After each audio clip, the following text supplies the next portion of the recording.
22nd, 23.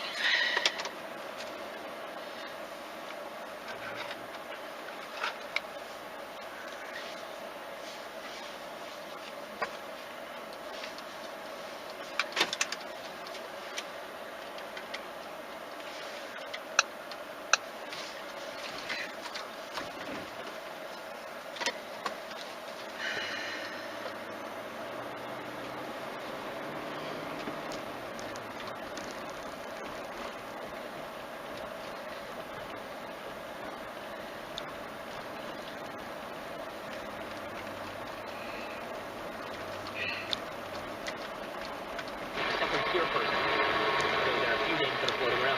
Ends up taking over the leadership of the Likud. He cut the deal with Lieberman, and he ends up becoming the next prime minister. What does this mean for foreign policy? The answer for foreign policy doesn't mean a hell of a lot. It really does not mean a hell of a lot. Because again, there's a widespread Israeli consensus. Iran wants to murder us. Hezbollah wants to murder us. Hamas wants to murder us. This is what Israelis do. And the Europeans don't like us. And Trump's our friend. And we're not cutting a deal with a bunch of terrorists who want to murder us, right? That is the internal Israeli consensus over there. So that's not changing, whether Benny Gantz ends up in power or whether Netanyahu ends up in power. And it's going to be a widespread surprise to the left when Benny Gantz ends up basically governing like Bibi Netanyahu would on foreign policy. And it'll be fascinating to see how they react to that, frankly, because they've always posed it as that Bibi Netanyahu is the opposite of the peace in the Middle East. The obvious truth is that it is all the terrorists that surround Israel that are the obstacle to peace in the Middle East. And then what I predict what you will see is the media turn on the Israeli public and suggest that the Israeli public is the real obstacle. So it's no longer Netanyahu, it's no longer Benny Gantz, it's all the people who elect these people. If only they would elect, they'd bring back the Meretz party. If only they'd bring back Shalom Achshav, they'd bring back the Peace Now party from the mid-90s. Then everything would be healed and be all better. The media have a vested interest in trying to portray the Israel-Palestinian conflict as Israel's fault. It is a bunch of crap. It has always been a bunch of crap. They will continue to press that forward. They've tried to blame it on Netanyahu so they can avoid the baseline reality, which is that the Israeli public are not going to make concessions to terrorists. But I think they're soon to be disabused of the notion that this is just a Netanyahu policy. This is an Israeli policy. Israelis are not cutting deals with Mahmoud Abbas's terrorist Palestinian Authority, or Hamas, or Islamic Jihad, or Hezbollah. They're not doing any of those things. Okay, coming up in a second, we'll talk about Mike Pompeo, who's heading to the Middle East to figure out Iran's strategy. First, did you know you can watch all 3 hours of this magical show? You can. You have to be a Daily Wire Premium subscriber, however. How can you accomplish this feat? Well, go to dailywire.com, you click on the subscribe button at the top of the page. Daily Wire Premium subscribers, they're the only people who can watch all 3 hours of the show every day on demand. A Daily Wire subscription includes not only all 3 hours of the show, but you can ask me questions through the mailbag. You can watch live and recorded episodes of The Andrew Klavan Show, The Michael Knowles Show, The Matt Walsh Show, and much more. Plus, as part of a limited-time offer, you get the exclusive, magical Leftist Tears tumbler. You can drink Leftist Tears coffee, tea, whatever it is you like, hot or cold. You ever wonder what the man behind this deep, mellifluous voice looks like? You want to watch and listen to this show at your desk while you pretend to do work? Head on over to dailywire.com, click on that subscribe button at the top of the page, and make the magic happen for yourself. Go to dailywire.com and subscribe. Coming up, Mike Pompeo, the Secretary of State, is headed over to the Middle East trying to craft some sort of coherent Iran policy. What does that look like? We'll talk about it. This is the Ben Shapiro Show.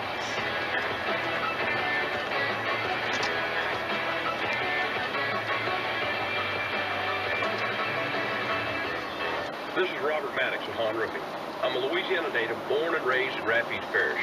Due to the severe devastation of the recent hailstorms, the people of southwest Louisiana are very vulnerable at this time. They want their homes and businesses restored to as good or better as they were before without being taken advantage of. I promise to offer a service, not a scam. If you don't want to end up with more problems than you already have, you better do your homework. God did not create all roofers equally. Insurance companies owe you to restore your losses using a reputable licensed insured contractor, not the cheapest fly-by-night storm chaser working out of the back of his truck. Give Hahn Roofing a chance to show you how we built our reputation. I will personally guarantee prompt service, quality workmanship, and furnish every customer with a detailed estimate that includes a price. Call Hahn Roofing today and get on our growing schedule. 337-721-7878. That's 337-721-7878. 337-721-7878. Ever wonder why Europeans seem to speak so many languages? Maybe it's because they use Babbel, the #1 selling language learning app in Europe. Babbel's award-winning technology gets you speaking right away, whether you're learning Spanish, French, or German. And best of all, you'll remember what you've learned. I always thought I was bad at languages, but after using Babbel, I can tell you I was just taught the wrong way. Using Babbel's 10 to 15-minute lessons, you can be speaking confidently in your new language within weeks. I was amazed that I could start having real-life conversations right away. It was so fast, and now I'm speaking Spanish. Woohoo! No wonder Babbel is the #1 selling language learning app in Europe. Try it for yourself and see why Babbel is the quick way to get conversational in a new language, like Spanish, French, or more. You can try Babbel for free. Go to Babbel.com or download the app and try it for free. That's Babbel, Babbel.com, or download the app to try it for free. That's Babbel.com. You can't Oh, the guy behind me went through, too. He should not have. like to have a large portion of your credit card debt, medical bills, and department store debt forgiven. National Credit Card Relief would like to give you free information on a proven debt forgiveness program. This program has been used by thousands to legally forgive millions in unsecured debt. It's not bankruptcy. It's not consolidation. This special program actually wipes clean the portion of your debt that is forgiven from what you owe your creditors. Call for free information and get all your questions answered in the first free call. The more you owe, the more you can save. If you have at least $10,000 or more in credit card bills, this debt forgiveness program can be very effective. Call for free information and find out more now. 800-291-6670. There is no cost or obligation for the information. Don't wait. Call 800-291-6670. That's 800-291-6670. Get your debt problem solved. Call 800-291-6670 today. Not available in North Dakota.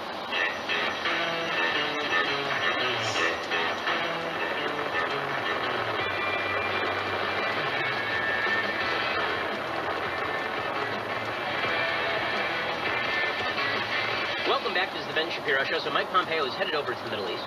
It's unclear the Iran strategy that is actually being pursued. I think that the actual foreign policy of the United States was, and kind of always will be, muddled through. Because the American people aren't interested in empire building, I think correctly so. The American people are also not interested in full-scale isolationism, because every time the United States gets isolationist, we get a Pearl Harbor or 9/11. So we end up kind of being mildly reactive. Yeah, we're present in the world, we have bases all over the place, we have a strong military, and we can react to threats, but we don't want long-term occupations or invasions. We're not into that sort of thing. And so what happens when there's a hotspot like Iran tends to be the possibility of a flare-up, and then it kind of recedes. Iran is the herpes outbreak of the Middle East, the Iranian government. They flare up, and then they sort of recede. So Mike Pompeo is trying to create a policy. The Washington Post reports that the Trump administration has announced that Pompeo would fly to the Persian Gulf on Wednesday to discuss a response to an attack on Saudi oil facilities, as Iran's supreme leader ruled out any direct talks with the United States. Pompeo's spur-of-the-moment trip, which will include stops in Saudi Arabia and the UAE, underscores the danger that tensions with Iran could spiral into military conflict. President Trump has said Iran was probably responsible for the attack, and he would like to avoid a war. Pompeo has assigned blame more directly.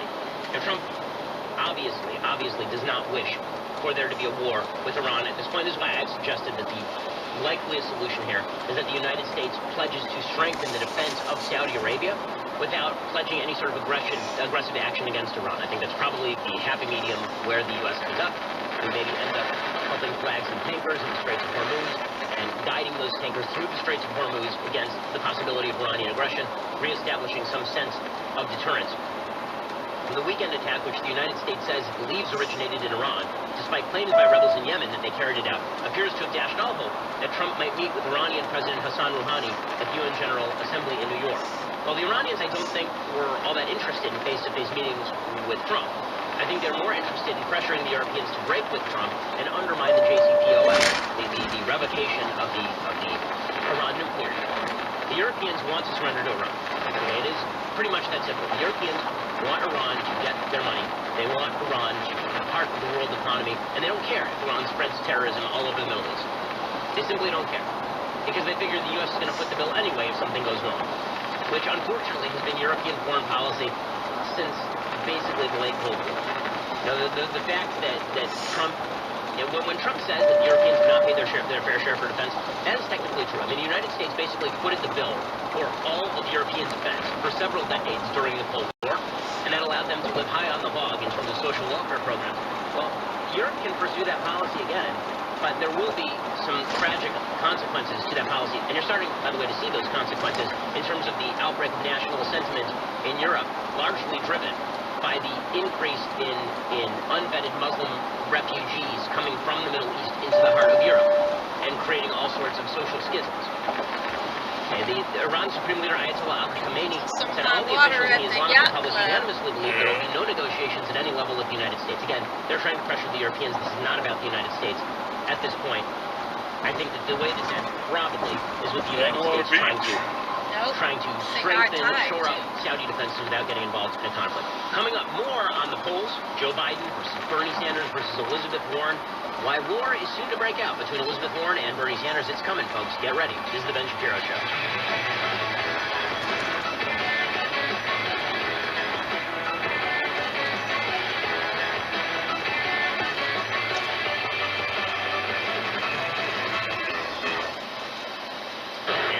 This morning, police are investigating what they're calling a medical situation that caused the deaths of 3 middle-aged men. 4 others have been hospitalized.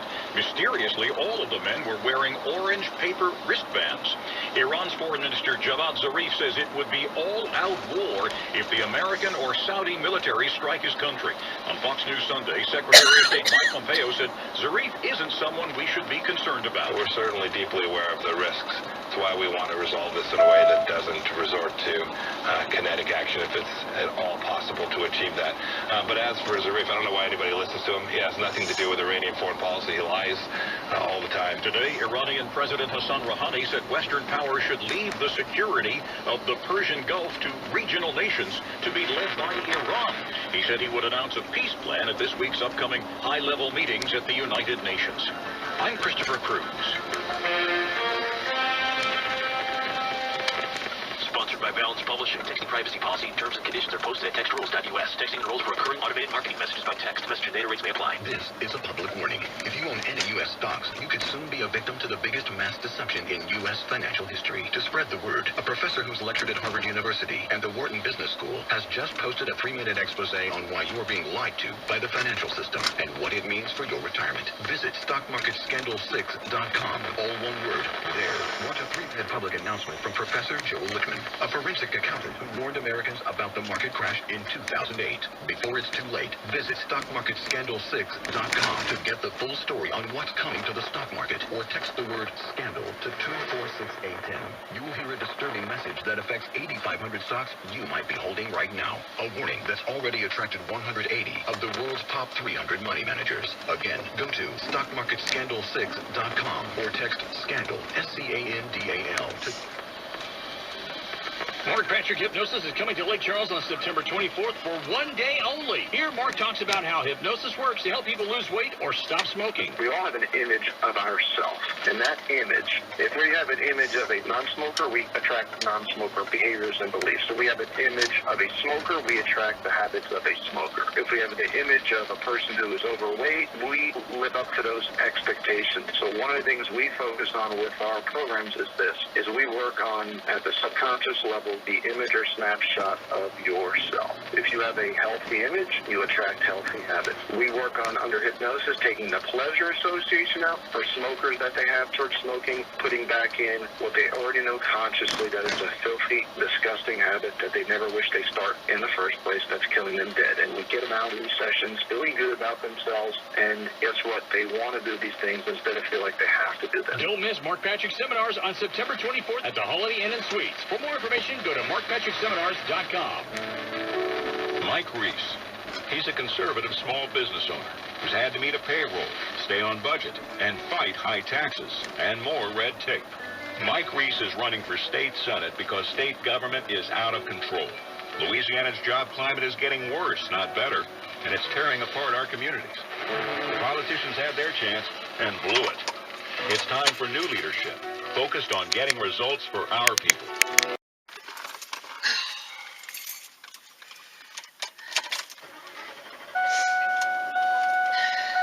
Gradations to wrongness here. Okay, this is not only my fault. I think this is particularly obvious to anyone who is looking, right? If you are dressed Al Jolson style in 1920s, dressed in blackface in order to mock black people. That is not quite the same thing as you dressed up as Michael Jackson in 1985 when the Pinole I don't think they dressed in blackface to mock black people. No, they didn't. Obviously, there is a difference. I've asked Juan Williams at Fox News if this seems correct to him. He says yes. Okay, so the question is, what was Justin Trudeau actually doing, wearing brown face or blackface? Now, it turns out there are two instances of Justin Trudeau doing this. Okay, so according to Time magazine, Justin Trudeau, Canada's Prime Minister, wore brown-face makeup to a party at the private school where he was teaching in the spring of 2001. Time has now obtained a photograph of the incident. The photograph has not been previously reported. The picture was taken at an Arabian Nights themed gala. It shows Trudeau and the 29-year-old son of the late former Prime Minister Pierre Trudeau wearing a turban and robes with his face, neck, and hands completely darkened. The photograph appears in the 2000-2001 yearbook of West Point Grey Academy, a private day school where Trudeau was a teacher. Okay, so this is when he was 9, which is not super young. Earlier this month, Time obtained a copy of the yearbook, The View, with the photograph of Trudeau in brownface from Vancouver businessman Michael Adamson, who was part of the West Point Grey Academy community. Adamson was not at the party, which was attended by school faculty, administrators, and parents of students. He said he first saw the photograph in July and felt it should be made public. And that was not the only picture of Justin Trudeau to emerge. Trudeau then came forward and said that he had worn blackface makeup in high school to sing Deo, a Jamaican folk song famously performed by Harry Belafonte.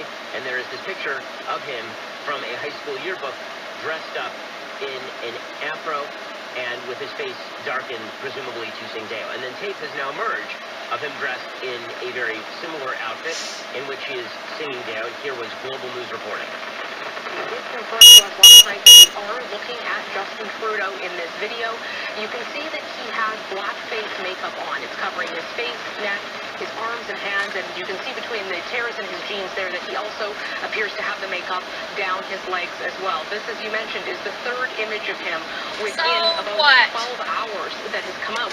Okay, so there are two separate incidents that we are talking about here. There are a bunch of images, but two separate incidents. One is this Arabian Nights party in 2001 when he was teaching at a private school, and the other is apparently from the early 1990s because he graduated from high school in the early 1990s. So Justin Trudeau comes out and he makes a statement, and his statement is basically, this is racist stuff. I didn't think of it as racist at the time, but it clearly is, and I apologize. I take responsibility for my decision. See, if they would just not shut up and say, it's taken out of context, it doesn't mean anything, you need to be Now I right. recognize it was something racist to do, that I made a mistake. I should have known better then, but I didn't, and I did it, and I am sorry. Okay, so I think he's handling it, frankly, the way he should handle it, right? He's taking responsibility. He's saying that what he did was wrong and he should have known better, but he didn't know better. So this raises a few issues. One is the gradations issue, right? How bad is the activity itself? And there are gradations of wrong, right? Just like in all of life, there are gradations of You want to stop and get your ink so on that's the way issue home? number one, category one. The second question is, if you participate without intent in racism, are you a racist? And this is an interesting question. And because there are lots of people who do stuff that they don't realize is racist at the time, or discriminatory at the time. Not discriminatory, engaging in stereotypes. Discrimination implies that you have actively stopped somebody from advancing in society. Racism may just amount to you involving yourself in stereotyping. Can you engage in racist activity, like dressing up in blackface, without knowing that it was wrong? Does that make you a racist? And then finally, there's the third question, which is the question of timing and the question of can you change over time, and what kind of society you want. Let's go through these questions one by one. Try to break this down in rational fashion. I don't like Justin Trudeau as a politician. I think that Justin Trudeau is wrong on nearly every issue. I think that he stands with the woke schools in general. And so there is a tremendous irony in the fact that so many of these blackface or brownface or makeup photos are now coming out about people who have spent careers trying to ruin other careers based on stuff that people have said 30 years ago. Right? Justin Trudeau stands firmly in the woke school category, and so there's something deliciously ironic about the fact that now the crowd is coming for him. I don't think Justin Trudeau would be out there defending a Republican in the United States if the same thing happened today. Right? So I'm not defending Justin Trudeau's original behavior, but I am going to say I don't think that Justin Trudeau deserves to lose an election based on this. Nor do I think that Justin Trudeau deserves to be judged as a human being based simply on these incidents, and I'll explain why. So let's begin with that first question. Are there gradations? The answer is yes, there are gradations. As I mentioned at the outset, Al Jolson dressing up in blackface in 1910, 1920 is a very different thing than Justin Trudeau dressing up as Aladdin in Arabian Nights in 2001. Okay, one is meant specifically to be derogatory toward black people. It is meant to denigrate black people. It is meant to make fun of black people. The Harry Belafonte... I don't think Al Jolson was making fun of black people. It's closer to that, but even there, I really don't think that Justin Trudeau in the 1990s is doing anything other than just trying to shock people by being transgressive. I highly doubt that Justin Trudeau meant blackface in the same way that Al Jolson and company in 1910, 1915 meant blackface, the sort of Amos and Andy kind of stuff. Like, I really don't think that is what we're talking about here. So, there are gradations of wrong. You can still say that the activity is racist, but there are gradations of racism too. Okay, so that's point number one. Point number two is the question as to what the intent was. So when Justin Trudeau says, I participated in something racist, but I didn't know it was racist, that's a really interesting way to put it, and I kind of think that model is worth exploring a little bit. The reason being that people very often unconsciously do things that hurt other people. We see this constantly in the realm of human behavior. People will transgress into territory that they didn't realize crossed a line, and then when they're informed that they crossed the line, they say, oh, well, I really didn't mean to say that. I'm sorry, I didn't realize that was an offensive thing. I didn't realize I now engaged in a stereotype. That's really not where I meant to go. So can you engage in a racist behavior without intent? Two things can be true at once. The behavior can be racist, and also, you are not necessarily a racist for engaging in the behavior if you don't have the intent to be racist. I do think that intent is an element of the crime when it comes to racism. And broadening out the definition of racist act to make the person who engaged in it a racist human, without any sort of question of intent being brought to bear, seems weird to me. So, to take a perfectly obvious example, let's say that you have a person who is very much on the political left, who dressed up as Michael Jackson in 1985 at some sort of event. Is that the same thing as a member of the KKK dressing up as Michael Jackson at an event in 1985? I don't think it is. I really don't think it is. I think that intent is an element of the crime, meaning that the crime is exactly the same from an objective point of view. But intent does matter to determining the character of the human being who is engaged in this. And this brings us to the third point, and that is, do you think that Justin Trudeau has matured or gotten better, or well, what does his career say? Does his career say that this is a guy who's a racist? Does his career say that this is a guy who is anti-Arab because he dressed up in brown face in 2001, or anti-black because he dressed up in blackface and danced around as Harry Belafonte in 1990? Now, what exactly is Justin Trudeau as a human being? When you're voting, you're basing your vote on what you think of the human being in total. And I said this about Ralph Northam, too. Again, a politician I despise, right, for his policies. I don't know, personally, his policies are awful. It is a person who went out there and talked basically openly about the possibility of infanticide. I still think that when that photo came out of Ralph Northam, in what really was a truly egregious photo, does that characterize him for the rest of his life? And do we want to live in a society where you can go back 20 years and nobody has we have a time machine that only works in one way. I'll explain in just one second about the time machine that is our current politics. But first, September is National Life Insurance Awareness Month. Most people aren't aware of that, but now you are, and that's why you should go get life insurance. 40% of Americans do not have life insurance, but getting life insurance doesn't need to be difficult or expensive. Right now, prices are the lowest they've been in 20 years, and Policy Genius has made it easier than ever to get covered. Policy Genius is the easy way to shop for life insurance online. In just minutes, you can compare quotes from top insurers and find your best price. Once you apply, the Policy Genius team will handle the paperwork, handle the red tape, and they don't just make life insurance easy, they can also help you find the right home insurance, auto insurance, disability insurance. So, if you need life insurance, but you just haven't gotten around to it, National Life Insurance Awareness Month is a great time for your awareness to have been raised. Go get your life insurance right now at PolicyGenius.com.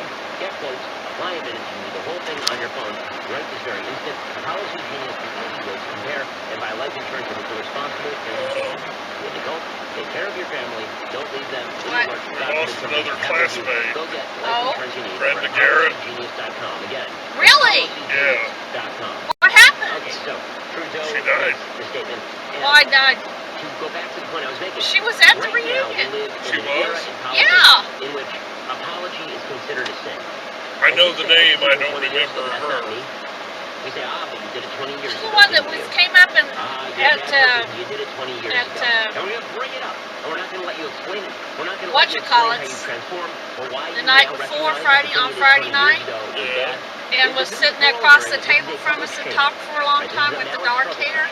And we are going to bring up the thing you said in the past. And she just been posting stuff on Facebook. It doesn't matter if it embarrasses you, and it doesn't embarrass you just because it's public. It embarrasses you that you ever did that thing. And none of that matters. And so what you end up with is a political class in which everybody is encouraged to double down. So when Trudeau does what I think is the right thing here, it says, yes, it was me, my responsibility. It was a racist thing. I didn't know it was a racist thing, and that doesn't characterize me as a human being. I don't know what more you expect from them. They have a time machine that only works in one way, and that time machine is excellent at going back and finding stuff and bringing it back to the future, and going back and getting the sports book and bringing it back to the future. NASCAR's gone. But there's one problem with the time machine, and that is in the here and now, we do not allow you to justify your behavior, apologize, explain. We don't allow that. And also, when we go back in time to go get the BIP sports book from 1955, we don't also inform you what's going to happen in 20 years. Meaning we don't tell you how the standards are going to change. We don't even question you at that time because we don't have a time machine that works that way. Our time machine is only good at grabbing crap from the past and bringing it to the now. It is not good at going back and talking to you in the then. So we have no idea what was in Justin Trudeau's mind when he dressed up as Harry Belafonte. We have no idea what was in Justin Trudeau's mind when he dressed up as some dude at an Arabian Nights thing and put on brown makeup. I mean, we really don't have a clue. And we don't have any ability to ask him because, again, the time machine don't work that way. So instead, we have a time machine that brings back all the bad stuff, but doesn't allow us to explore your mind at the time. So we're supposed to speculate on your mind at the time, based on that activity and no other data. We're not allowed to take into account anything you've ever done since. And we're supposed to pretend that you're the same person now that you were then. And we're supposed to read your activity in the worst possible light with the worst possible intent, even though the evidence of intent is lacking. That's the world that people want to create right now. Now listen, I want Justin Trudeau to lose that election. And I'm not speaking on behalf of a political point here. I'm speaking on behalf of a culture of forgiveness in society that makes us able to live with one another. Because I promise you that if we get a time machine and we go back to everyone...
The Foundation Fighting Blindness is researching and developing treatment. Probably depends on the printer you get. Normally, printers come with... Or they come with a big tub of ink. Well, it depends. If you get the Eco Tank, yeah. This is the sound of a brand new outdoor grill being hurled off a 20-story building. Now a stylish glass coffee table. An electric guitar. These are the things you could enjoy all cast into oblivion. Because when you throw away money on wasted electricity, you throw away everything you could have bought with it. Visit EnergySavers.gov and get tips on how to save energy and money. Then do things like switch to Energy Star light bulbs or Energy Star appliances, then you can save hundreds of dollars a year. So this doesn't happen to the recliner you got your eye on. Or this to the treadmill on your wish list. Or this to the shiny new bike your kid's been asking for. Saving energy saves you money. Learn more at EnergySavers.gov. Brought to you by the U.S. Department of Energy and the Ad Council.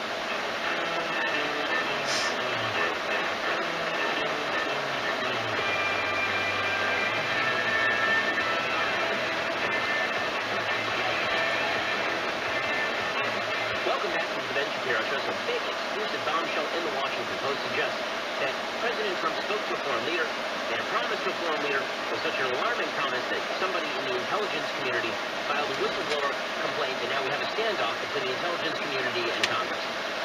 According to the Washington Post, Greg Miller, Ellen Nakashima, and Shane Harris reporting, President Trump's communications with foreign leader are part of whistleblower complaint that spurred standoff between spy chief and Congress.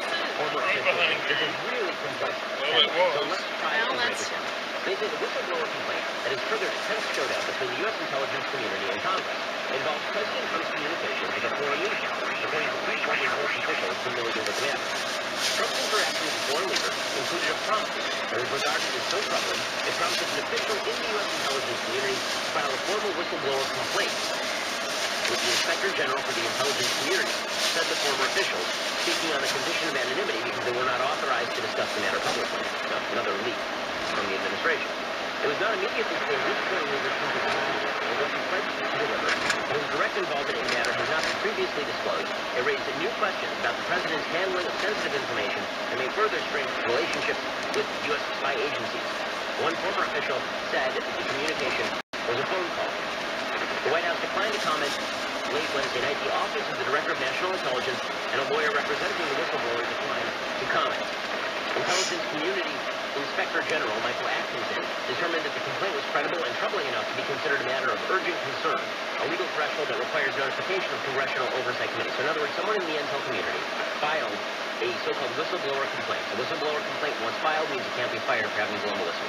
He fired a whistleblower complaint with the Intelligence Community Inspector General, and the Inspector General determined that the complaint was credible and troubling, and therefore Congress had to be notified. The Congressional Oversight Committees had to be notified. But the acting DNI, Joseph Maguire, has refused to share deals about Trump's alleged transaction with lawmakers, touching off a legal and political dispute that has spilled into public view and prompted speculation that the spy chief is improperly protecting the president. He headed the DNI. He said, no, I'm not turning that over. So basically, he disagrees with the Inspector General of the intelligence community. And this, once again, raises the big problem of unitary executive theory versus the idea that there are independent agencies within the executive branch. So under Justice Scalia's unitary executive theory and the Constitution of the United States, once you delegate power from the legislature to the executive branch, everybody in the executive branch works for the president, the head of the executive branch. So, if something happens that is bad within the executive branch, then the notion that those people can simply determine, in the absence of running it up the chain of command, what to do, and then answer only to Congress creates serious balance of power issues. Because what you really could end up with is the congressional branch running the executive branch. You could end up with the legislature running the executive with a bunch of unelected officials who are appointed by Congress and then left there forever. And that is a serious problem. You end up with an unanswerable branch of Congress in the bureaucracy. But that runs up against situations like this. What if the whistleblower complaint is actually a serious problem? What if the whistleblower is actually making a complaint that is criminal in nature? Well, this is where you end up with these sort of constitutional crisis questions. The dispute is expected to escalate Thursday when Atkinson is scheduled to appear before the House Intelligence Committee in a classified session closed to the public. The hearing is the latest move by Committee Chairman Adam Schiff to compel U.S. intelligence officials to disclose the full details of the whistleblower complaint to Congress. McGuire has agreed to testify before the panel next week. He declines to comment from the article. According to Schiff, who has fibbed about this kind of stuff in the past with regard to Russia, the Inspector General determined the complaint is both credible and urgent. The complaint was filed with Atkinson's office on August 12th, a date on which Trump was at his golf resort in New Jersey. White House records indicate that Trump had had conversations or interactions with at least 5 foreign leaders in the preceding 5 weeks. Among them was a call with Russian President Vladimir Putin, the White House initiated on July 31st. Trump also received at least 2 letters from Kim Jong-un during the summer. It also could have been the Prime Minister of Pakistan, the Prime Minister of the Netherlands, or the Emir of Qatar. So because Putin's name is on the list, this has led people to speculate that Trump made some sort of promise to Putin that was super duper law-breaking, and that somebody in the intelligence community then notified the Inspector General. It was a whistle. And the Inspector General was like, okay, you gotta go tell Congress, and then the head of the National Intelligence community said, no, you don't. Statements and letters exchanged between the offices of the DNI and the House Intelligence Committee in recent days have pointed at the White House about directly implicating the president. Schiff has said he was told the complaint concerned conduct by someone outside of the intelligence community. The dispute has put McGuire thrust into the DNI job in an acting capacity with the resignation of Daniel Coats last month at the center of a politically perilous conflict with constitutional implications. Schiff is demanding full disclosure of the whistleblower complaint. McGuire is defending his refusal by saying that the subject of the complaint is beyond his jurisdiction. In other words, a member of the intel community filing a complaint